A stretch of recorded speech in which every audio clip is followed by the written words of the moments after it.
दोस्तों भोजपुरी की सबसे बड़ी अपडेट है दोस्तों, पवन सिंह का गाना एक आया है लाल घाघरा दोस्तों, 4 दिन में 24 मिलियन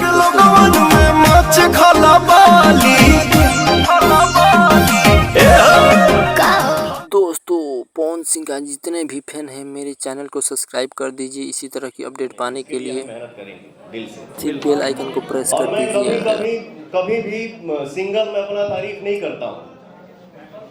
मैं सबसे गुजारिश करता हूँ और चाहता हूँ कि हम सभी कलाकार मिलकर मेहनत करें और अच्छा काम करें ताकि उसको सब लोग तारीफ करें। और थोड़ा सा जहाँ गलती है उसको सुधार करना बहुत जरूरी है, हम लोग बिल्कुल करेंगे ताकि हमारे भोजपुरी के नाम के आगे पीछे कोई अश्लीलता का शब्द न लगे, पहचान न लगे। Thank you.